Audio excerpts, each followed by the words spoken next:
Quando você não está trabalhando, tem o estresse pela falta de trabalho, né? Mas também tem o estresse pelo excesso de trabalho, isso mesmo, né?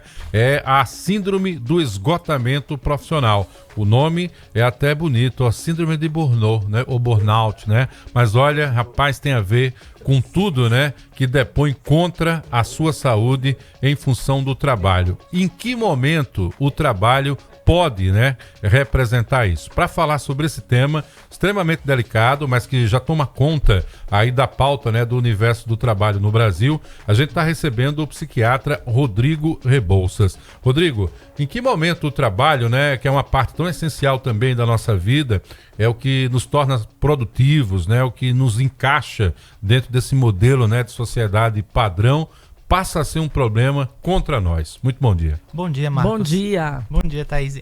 A gente tem que entender, né, falando já da sociedade, o que é que essa sociedade que a gente está vivendo está demandando da gente, né? A gente vê cada vez mais uma autoexigência, um aumento de produtividade, todo mundo tem que ser muito excelente, todo mundo tem que ser multitarefas, e isso com o tempo, né, esse estresse cronificado vai gerando esse esgotamento, né, que é o burnout. Burnout quer dizer burn, queima, né, queimar completamente. Então a pessoa chega num estado onde ela começa a ter alterações físicas, né, alterações do ponto de vista da saúde mental, e aí ela começa a ter um certo distanciamento do trabalho, e aí no final, né, quando chega na parte do trabalho, ela começa a ter uma queda na produtividade. Como diagnosticar? Como entender que eu preciso dar um passo além, procurar um diagnóstico com um profissional, procurar uma ajuda médica, porque não está normal o que eu estou sentindo? Qual é o start para isso? A gente entende, né, que todos nós, de alguma forma, em algum grau, vivemos um certo grau de estresse, né, mas quando esse estresse está cronificado, ele está trazendo prejuízos no seu âmbito familiar, no seu dia a dia, no âmbito profissional, né, gerando aquele cansaço, o paciente já começa a ficar pensando, nossa, vou ter que trabalhar no dia seguinte, ou então esse trabalho está me frustrando, eu não tô vendo mais sentido no que eu estou fazendo, né, e começa a até ter alguns sintomas de depressão, alguns sintomas ansiosos, a gente tem que acender esse alerta.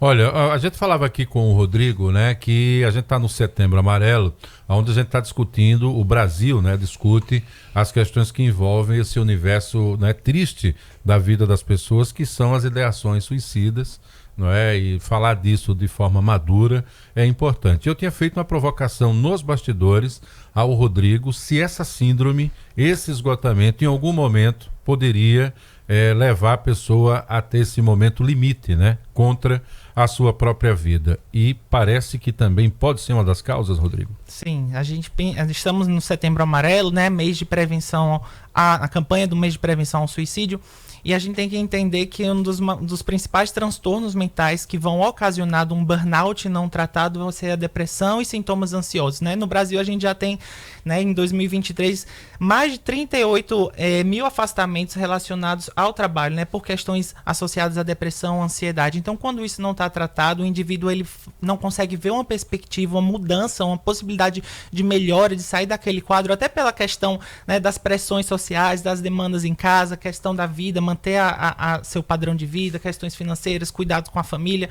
Então o indivíduo pode se encontrar num beco sem saída e acabar pensando que essa é a única solução.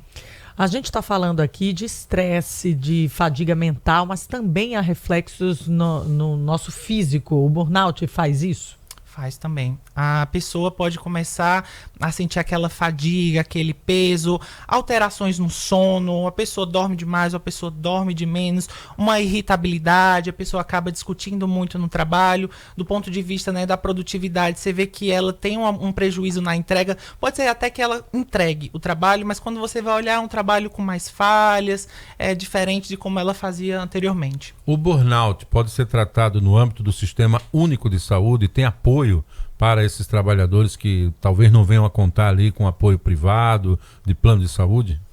O tratamento ele é multifatorial, né? Ele vai envolver questões individuais do sujeito, e aí sim a gente vai contar com apoio dos psicólogos, apoio de médicos, que aí geralmente o psiquiatra é o médico que acaba recebendo maior essa demanda, então ele tem esse apoio. Mas é importante frisar que no âmbito do SUS a gente contar com o apoio do assistente social também, até para ele poder garantir os direitos do trabalhador e avaliar as questões relacionadas ao trabalho, porque quando a gente pensa em burnout, não é somente o indivíduo, né? A gente tem que ver os fatores ambientais. Às vezes a pessoa pensa, vamos tirar esse indivíduo do trabalho, tratar ele e colocar ele de volta no trabalho.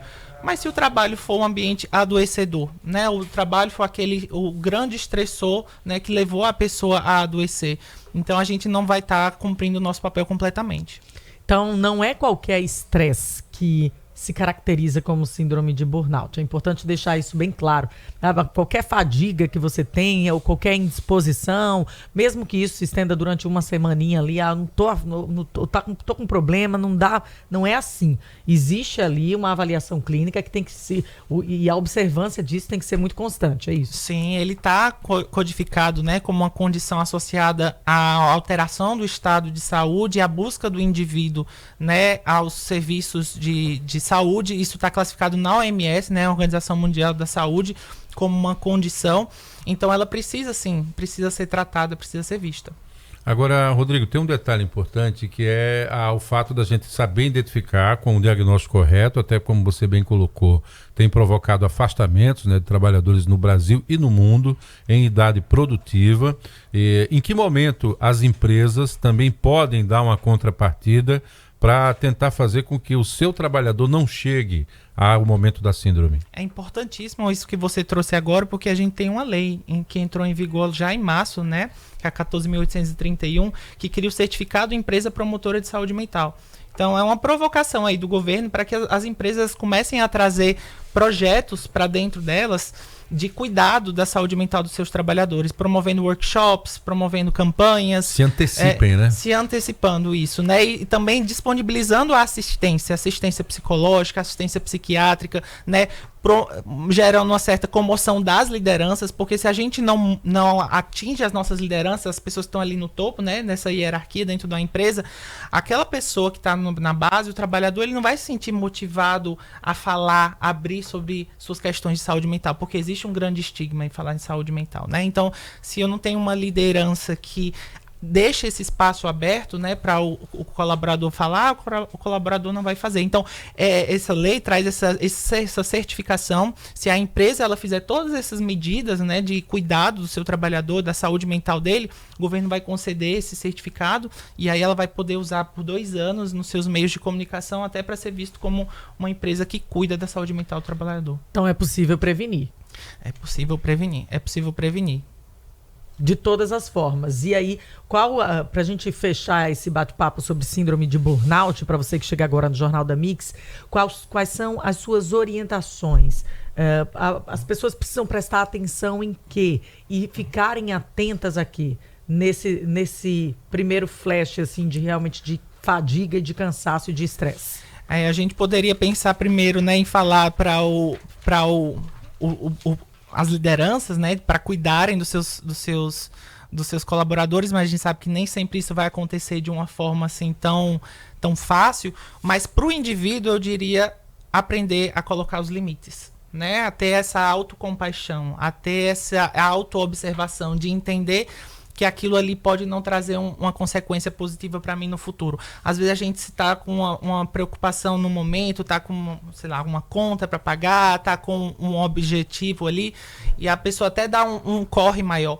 Mas com o tempo, se a pessoa vê que aquilo ali está trazendo um grande risco e eu não consigo sustentar isso, é importante eu saber dar os limites. Pois é, Thaís, a descrição é dor de cabeça frequente, alteração no apetite, insônia, dificuldades de concentração, sentimento de fracasso, insegurança, negatividade constante, sentimento de derrota e de desesperança, sentimentos de essa ausência no próprio ambiente, não se identificar mais com o próprio ambiente, isolamento, a fadiga que ele enfatizou tanto aqui, pressão alta, dores musculares e problemas gastrointestinais. São algumas das coisas que cercam esse trabalhador, ou seja, aquele ambiente que um dia para você foi de tanto prazer, só em você chegar no ambiente, frequentar o ambiente, vai lhe acarretar nisso tudo. Então é algo que não vai surgir de uma hora para outra, é uma construção.